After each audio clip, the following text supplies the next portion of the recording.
the last war. According to the Bible, what will the final great battle look like? To figure this question out, the first thing we must know is where we are in the timeline of Scripture. I believe we are close to the final endgame.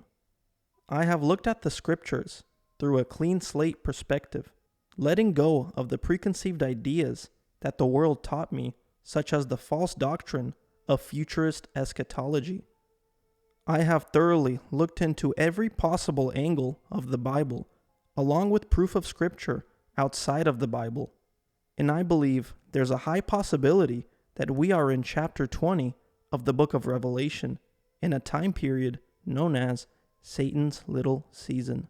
According to the Scriptures, after the events of Armageddon took place and Satan was thrown into the bottomless pit, the earth was at peace for 1,000 years. This glorious age was known as the Millennial Kingdom, or the Messianic Reign. After this 1,000 years of peace on earth ended, Satan was let loose out of his prison. This time period is known as Satan's little season. During his season, he deceives the world one last time. I believe we are currently in that season. I believe it's very possible that the accuser's season started in the late 1700s, also known as the Age of Enlightenment. Out of the 17 and 1800s, we have seen all kinds of strange events and technological advancements. We have also seen a rise in Christian denominations, from which a majority of these denominations, if not all of them, were started by men who were part of the fraternal order of Freemasons. We have seen all kinds of godless, unbiblical doctrine arise since the 1700s, such as the doctrine of infinite space, evolution, and the Big Bang Theory. I believe Satan has done all these things to deceive humanity to fight in the final war against the Most High. The book of Revelation, chapter 20, verses 7 through 9, tells us exactly what the final war will look like. And when the 1,000 years are expired, Satan shall be loosed out of his prison, and shall go out to deceive the nations which are in the four quarters of the earth, Gog and Magog, to gather them together to battle, the number of whom is as the sand of the sea. And they went up on the breadth of the earth, and compassed the camp of the saints about, and the beloved city, and fire came down from God out of heaven, and devoured them. The book of Revelation states that Satan shall deceive the nations which are in the four quarters of the earth, which means every single nation on earth. Now, who exactly Gog and Magog are, I am not entirely sure, but Revelation states that they will join the deceived nations to battle the Most High. However, according to British legend, Gog and Magog are a mythical race of giants, which are also biblically known as the Nephilim. Gog and Magog, or sometimes known as Gog Magog, and Quirinius are descendants from mythical pagan giants, and their origins lie in medieval legends of the early British kings.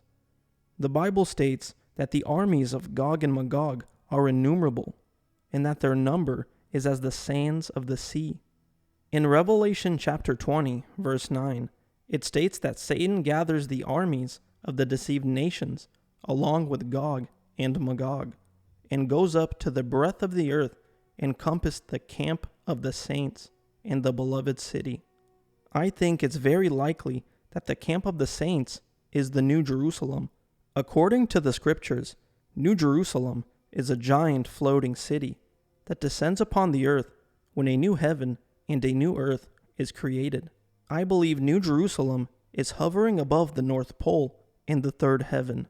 The city of the great King is home to the saints and Jesus Christ himself as we speak. It's also interesting to note that there are news articles stating that the North Pole will be the next battleground for a great big war. Now the question is, how is Satan going to deceive the world into coming together to attempt to fight God and his saints? The answer to this question can be found in a speech that was given by Ronald Reagan's address to the 42nd session of the United Nations General Assembly in New York City. Perhaps we need some outside universal threat to make us recognize this common bound. I occasionally think how quickly our differences worldwide would vanish if we were facing an alien threat from outside this world. And yet, I ask you, is not an alien force already among us? I believe Satan is going to convince the world that the camp of the saints, the beloved floating city of the great king, is an alien threat, and that the armies of the world need to come together to defeat this threat. This is what the doctrine of space and aliens have been preparing us for. Every single movie, story, and news article concerning an alien threat has been conditioning us to view the camp of the saints as an evil threat from another world. Think about it. Based on what we've seen in pop culture, what would the floating city of New Jerusalem look like? New Jerusalem is a colossal floating cube that is 1,432 miles long, and its height and width is of the same length. New Jerusalem contains 432 quintillion cubic feet of space. Based on what we've seen in pop culture, New Jerusalem will look like a giant mothership, an alien craft, like the one we have seen in the movie Independence Day or Avengers Endgame. In the movie Independence Day, the entire world comes together to defeat a so-called alien threat.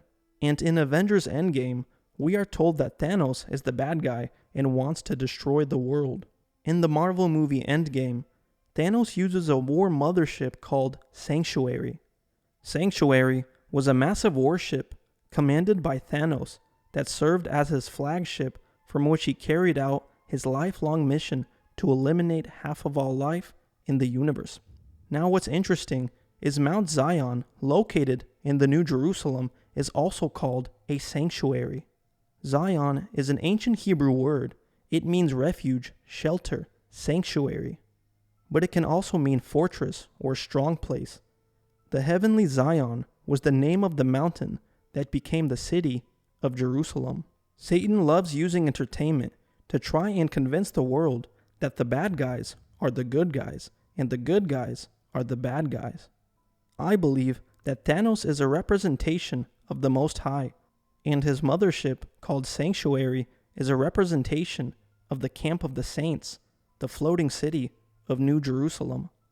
Fortunately for the believers in the Most High and his Son, Satan and his deceived armies will be defeated by a great fire that comes from the heavens. After this great big event, a new heaven and a new earth will be created, and we will live in perfect peace and harmony for all eternity. I hope you guys found this video fruitful. Let me know your honest thoughts in the comments section below. If you would like to support this channel, I do have a Patreon. I've also written a book about the existence of the Garden of Eden and its possible location on Earth. Thank you for all the support, and for everyone who has gotten a copy of the book. I really appreciate your reviews and honest thoughts. So again, thank you so much. God bless, and till next time.